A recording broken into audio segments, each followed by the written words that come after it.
Com sabeu, la taperera és una planta xerofítica, vol dir que aguanta perfectament altes temperatures i sequetats i regula perfectament l'anhídrid carbònic, que té la màxima potència, diguéssim, a ple estiu. En total pot tindre un diàmetre, la taperera, depèn de l'any, si està molt sec o no està sec, de 12 a 15 metres. A dins del juliol, llavors fan molta via i n'hi ha moltes. I du molta feina. La primera referència que hi ha de cultiu a campos és del 1864-65. Del segle passat se va començar la tapra i se va començar en petites produccions. Després se va tapra, hi va haver una sèrie de lloviners que li van dur una sèrie de campionats i se va començar aquí el que era la producció de llobí. No se pot parlar de varietats. O sigui, aquí existeixen el que diuen biotips. Llavors hi ha que pensar que la taperera és un híbrid, el Caparis espinosa, perquè té les espines.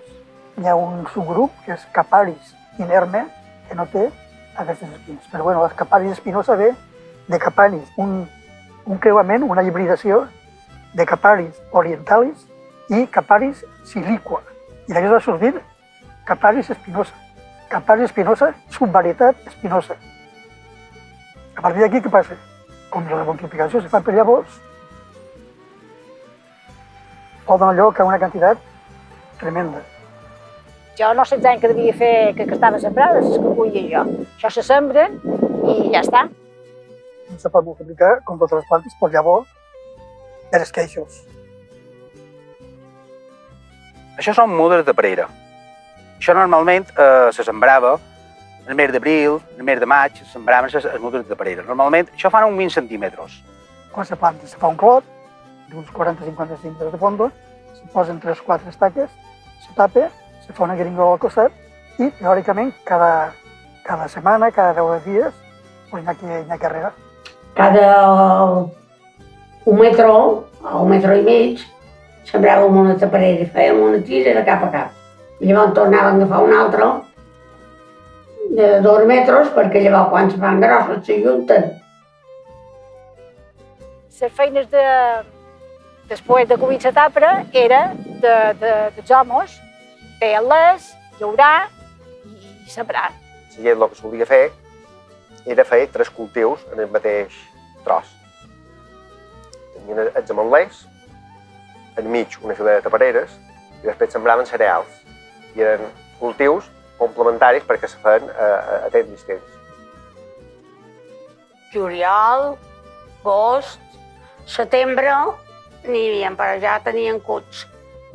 En aquest agroecosistema, aquí no el tenim, però tenim el garrover. L'insecte que ataca les garroves i que és una plaga del garrover passa a l'estiu a les tapereres. Si la gent no cull, hi ha tàperes i les tàperes de la mosca. Quan jo era nina, ma mare i la padrina, això sí, la gent duia manegots perquè no se cremassen la pell, però nosaltres quedaven com un carbó ja, quan acabava l'estiu. Que jo soc molt morena i quan acabaven de collir tapres era molt negra. I jo estava empagueïda d'anar-me'n a la plaça tan negra. El collir tapres és un joc de muñeca. És un procés que des de petit començaves, te feien un paneret de fulles de figuera. I les meves filles, també a hores baixes, venien a ajudar-me.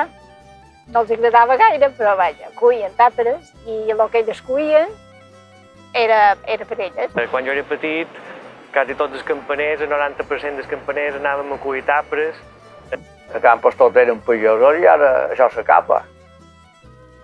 Ara fan un xalet i hi ha un puesto menys per sembrar.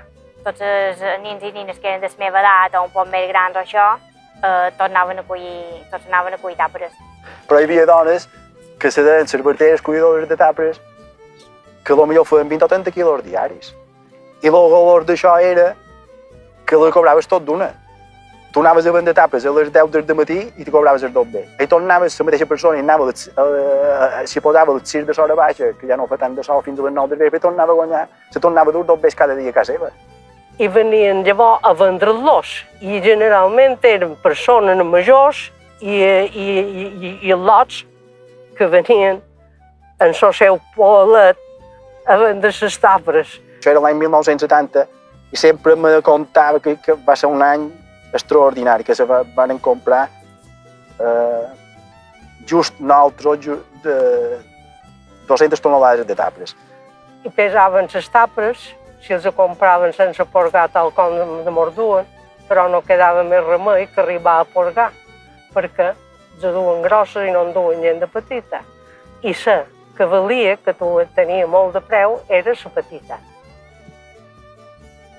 Les tapes són capullos, que està a punt de florir, i el que passa és que com més petita és, més gustosa és. Vam començar aquí, en una cotxeria que teníem un altre carrer, i també anàvem a comprar-ne a Campos, que tenien 4 puestos que ens recollien per nosaltres. I jo anava amb una furgoneta a cercar-les i anava cada dia a recollir cada puesto que ens estaven recollint. Prima.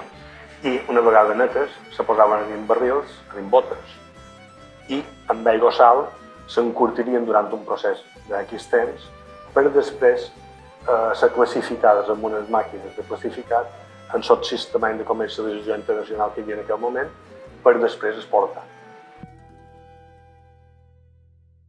Ja veiem tapra molt petita, que ja està classificada, que aquesta tapra ja sabeu que està ben feta.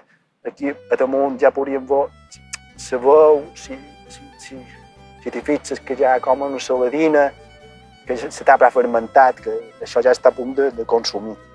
Aquestes botes ja estaven amb aigua i sal i cada dia els havien de donar mitja volta. Durant d'haver un mes m'apareix, era. La cooperativa es va constituir, crec que era l'any 85-86, més o menys va ser la constitució de la cooperativa. S'ha comprat la cooperativa, fabricàs el producte, embotellàs el producte i vengués el producte. L'arrel de l'empresa va ser una cooperativa que es va fundar en el 86, que se li va posar la llovinera. Érem 56 socios, van començar a comprar tapres, van comprar el primer any, compràvem 80 i pico de tonelades, però el problema va ser l'hora de vendre-les. Tot això. Però després van començar nosaltres a vendre, en els negocis, restaurants, hotels i tot això, i va ser quan van començar a treure la tapra i al mateix temps els clients ens demanaven no teniu olives, no teniu això, i van anar ampliant. S'exportaven tapres a Europa i inclús a Amèrica des de ja fa molts anys. A Campos se feien comptes de recollir unes 300 tonelades i exportar-les al Japó, a Alemanya, com he dit, a diferents països, tots se n'anaven. Els altres països, com van ser Turquia, com van ser països com el Marroc, com van ser països com Argentina, que també se'n va dur cap a Argentina, la mà d'obra era més barata que aquí i se va començar a degradar un poc. Hi va haver gent que se'n va dur mudes d'aquí, se'n va dur d'altres puestos i va començar el declive de tot el procés d'aquí de Llubí. Va ser centrada a la Unió Europea en el mercat comú, que en aquell moment, l'any 86, Espanya va entrar allà i la Unió Europea tenia com un conveni també amb altres països tercers per permetien entrar tapres, a Turquia, al Marroc i tal. I aquesta tapra, allà la mà d'obra era més barata i la duen molt més barata que la d'aquí. I ara el que feim és vendre tapres de llavors no podem aconseguir. Nosaltres sí que els seleccionem bé, tenim un producte de molta qualitat. El que passa és que ja no és un producte d'aquí perquè la impossibilitat d'obtenir el producte a un preu competitiu ens ha guanyat. Des que es va introduir tapra de fora a uns preus 3 vegades com a mínim més barats de lo que se pagaven aquí i ja salada a punt per envasar, el que és la indústria de la tapra va caure en picat.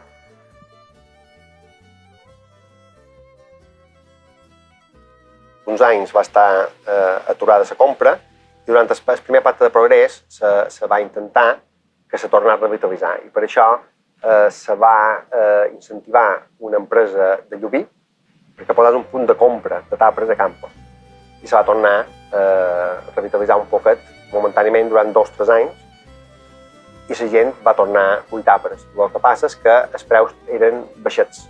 Els taperers que ara que queden no s'ocuen ni que va. Pot cuir per consum de casa teva, però s'atura molt. Hi ha molt poca gent que diu oberta la taperera. Pot ser que n'hi hagi qualcuna encara, però llavors estava molt oberta toquen de cap. Hi havia gent que no tenia quasi res pur, més que les meules i les tapres.